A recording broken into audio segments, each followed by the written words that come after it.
பிரம்மாவனுடைய மானச புத்திரர்கள்ல ஒருத்தர். பரமசிவன் கேட்கிறார், நீ எனக்கு புத்திரனாக பிறக்கணும். இந்த உடம்புக்கு அதிபதி அப்படின்னு சொல்றது முருகர். அதே மாதிரி இன்னொரு பேர் உண்டு, குஹன், குஹ்யம், குஹன் அப்படின்னு சொன்னாக்க ரகசியம்னு அர்த்தம். இந்த ஆக்கை நிலை வரைக்கும் இருக்கக்கூடிய அதிபதியாக இருப்பவரே முருகப்பெருமாள் தான். நமக்கு வேணுங்கிற தன லாபங்கள் கிடைக்கும், நமக்கு வேணுங்கிற ஐஸ்வர்யம் கிடைக்கும்.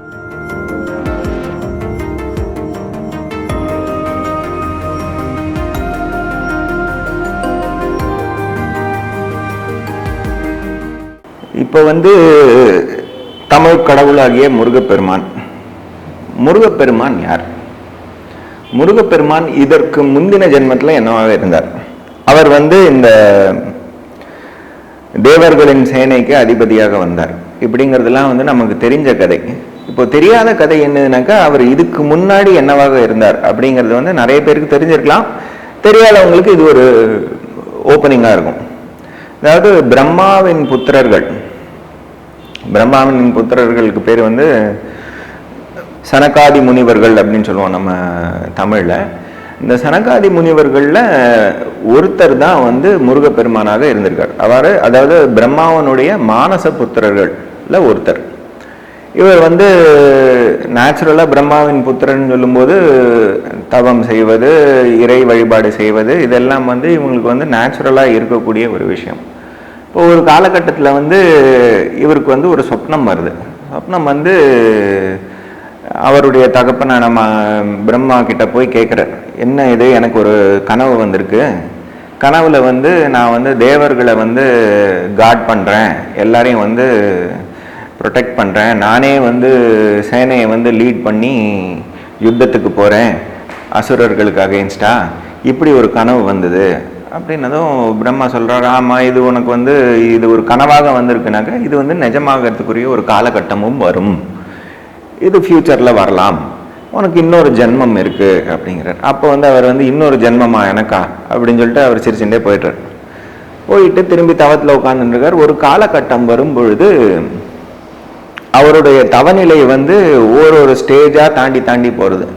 அதாவது பிராணன் குண்டலினி சக்தி ஏறும் பொழுது அவங்களுடைய அவேர்னஸ், அவங்களுடைய என்னன்னு சொல்ல டிரான்ஸ்ஃபர்மேஷன் மாறிக்கிட்டே போகும். இப்போ மூலாதாரத்தை தாண்டும் பொழுது ஒரு நிலைக்கு வருவாங்க, மணிப்பூரகத்தை தாண்டும் பொழுது அவங்க ஒரு நிலைக்கு வருவாங்க, அநாகதத்தை தாண்டும் பொழுது ஒரு நிலைக்கு வருவாங்க, விசுத்தியை தாண்டும் பொழுது ஒரு நிலைக்கு வருவாங்க. இப்படி அவர் விசுத்தியை தாண்டும் போது பரமேஸ்வரன் நிலையை தாண்டக்கூடிய ஒரு நிலைக்கு வந்துடுறார். அப்போ பரமேஸ்வரனும் பார்வதி தேவியும் ரெண்டு பேரும் ரிஷப வாகனத்துல நம்ம பிரதோஷ ரூபத்துல பிரதோஷ வழிபாட்டுக்குரிய அந்த இதுல தரிசனம் தராங்க. உனக்கு என்ன வேண்டும் அப்படின்னு கேட்குறாரு.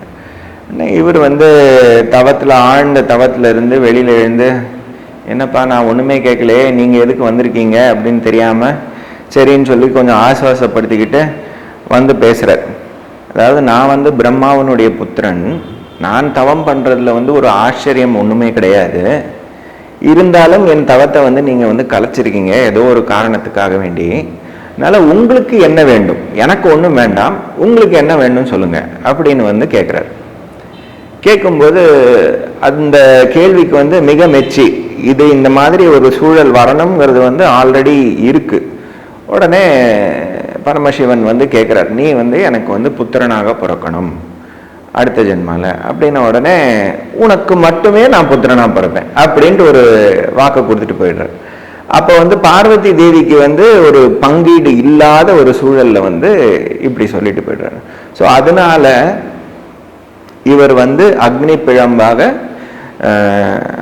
பரமேஸ்வரனின் நெற்றிக்கண்ணில் இருக்கக்கூடிய அக்னி பிழம்பிலிருந்து 6 அக்னி பிழம்பாக பிறந்தவர் ஆறுமுகன்.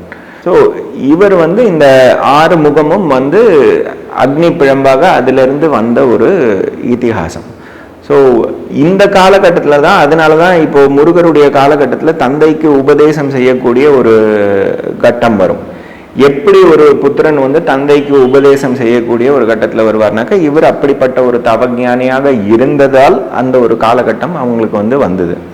அதே மாதிரி பிரம்மாவை வந்து சிறைப்பிடித்த ஒரு கதையும் வரும். பிரம்மாவை சிறைப்பிடித்தல்னா பிரம்மாங்கிறது என்னது? பிரம்மாங்கிறது வந்து படைத்தல் தொழிலை கொண்டவர்கள். படைத்தல் தொழில்னு சொல்லும்போது நம்ம மனம்தான் எல்லாத்தையும் படைக்கிறது.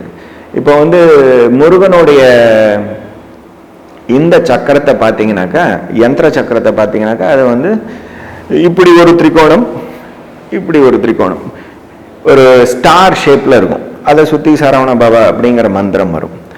இது என்னதுன்னா, மேல் நோக்கி போகக்கூடிய அக்னியும் கீழ் நோக்கி வரக்கூடிய அக்னியும் ரெண்டும் இணையக்கூடிய இடமாக அநாகத சக்கரத்தை குறிக்கிறது. அநாகதம்ங்கிறது வந்து நம்மளுடைய ஆத்மா ரிசைட் ஆகக்கூடிய இடம், நம்மளுடைய ஆத்மா இருக்கக்கூடிய இடம்.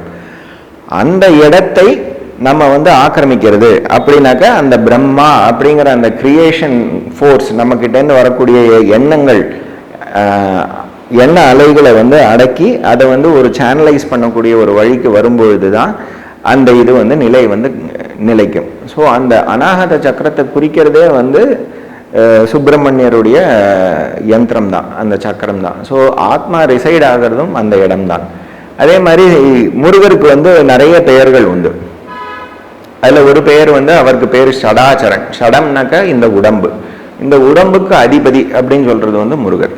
அதே மாதிரி இன்னொரு பேர் உண்டு, குஹன், குஹ்யம், குஹன் அப்படின்னு சொன்னாக்க ரகசியம்னு அர்த்தம், ரகசியமான இடம். அதே மாதிரி கந்தன், கந்தன்கிறது வந்து நம்மளுக்கு வந்து 72,000 நாடிகள் இருக்கு இந்த உடம்புல. இந்த 72,000 நாடிகளும் இணையக்கூடிய ஒரு இடம், அது வந்து இந்த நாபி கமலத்துக்கிட்டக்க இணையம். அந்த இடத்துக்கு பேரு கந்தன்னு பேரு. ஸோ இதெல்லாம் ரகசியமான ரொம்ப மிக முக்கியமான பெயர்கள், சுப்பிரமணிய சுவாமியினுடைய ரொம்ப ரொம்ப முக்கியமான பெயர்கள். அதே மாதிரி இந்த 6 ஆதாரங்களுக்கும் அதிபதி, அதாவது மூலாதாரம், சுவாதிஷ்டானம், மணிப்பூரகம், அநாகதம், விசுத்தி, ஆக்கை நிலை. இந்த ஆக்கை நிலை வரைக்கும் இருக்கக்கூடிய அதிபதியாக இருப்பவரே வந்து முருகப்பெருமாள் தான். ஒரு தெய்வத்தினுடைய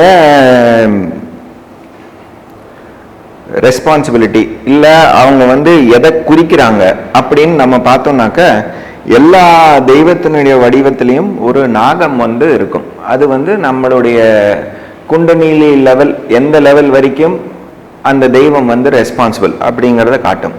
இப்போ பார்த்தீங்கன்னாக்க விநாயகருக்கு வந்து தொப்புள் கொடியில் வந்து நாகம் இருக்கும்.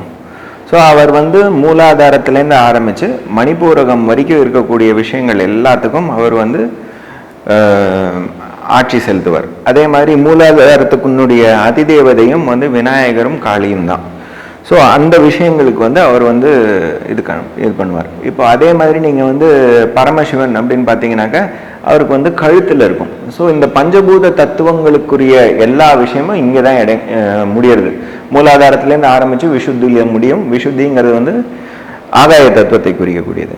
ஸோ அவர் வந்து இந்த பஞ்சபூத தத்துவங்களை இயக்குபவர் அப்படிங்கிறது வந்து அங்கே வந்து குறிக்கும். ஸோ அதே இது முருகப்பெருமானுக்கு போகும்போது சர்ப்பம் வந்து கீழே இருக்கும். அப்போது அவர் வந்து அந்த குண்டலினி சக்தியை ஃபுல்லாக வந்து ஆட்கொண்டவர் அப்படிங்கிறத காட்டுறது. மயில் வந்து ஆசை அப்படிங்கிறத குறிக்கிறது. அந்த மயிலை வந்து தொடையில் வச்சு அப்படி இது பண்ணிட்டு இருப்பார். ஸோ அந்த ஆசையை வெல்லும் பொழுது, வென்று அந்த சரவண பவாங்கிற மந்திரத்தை சொல்லும் பொழுது அந்த செங்கதிர்வேல் வந்து நமக்கு வந்து கரெக்டாக வந்து ஆக்கை நிலையில் வந்து காட்டும் அப்படிங்கிறது தான் ஓம் சரவண பவா. நமக்கு வந்து ஃபஸ்ட்டு எடுத்த உடனே ஃபஸ்ட்டு வரியிலேயே வந்து அந்த விஷயத்தை சொல்லிடுறாங்க கந்த சஷ்டி கவசத்தில். ஸோ அந்த விஷயத்தை நம்ம சொல்லும்பொழுது என்ன, சஷ்டியை நோக்க சரவண பவா என்ற மந்திரத்தை சொல்லும் பொழுது ஆக்கை நிலையில் அந்த செங்கதிர் வேலானது வந்து நமக்கு வந்து தென்படும். அந்த குண்டலினி சக்தி வந்து அங்கே போய் அங்கே ஆக்கை நிலையிலிருந்து நமக்கு வந்து காட்சி அளிப்பார் அப்படிங்கிறத வந்து காட்டி கொடுக்குறது. ஸோ அந்த முருகப்பெருமானை வேண்டும் பொழுது நம்மளுடைய உடல் ஆரோக்கியம் கிடைக்கும், நமக்கு வேணுங்கிற தன லாபங்கள் கிடைக்கும், நமக்கு வேணுங்கிற ஐஸ்வர்யம் கிடைக்கும், நமக்கு வேணுங்கிற புகழ் கிடைக்கும், நமக்கு வேணுங்கிற பூமி லாபம் கிடைக்கும், நமக்கு வேணுங்கிற ஆன்மீக முன்னேற்றம் கிடைக்கும், எல்லாமே கிடைக்கும்.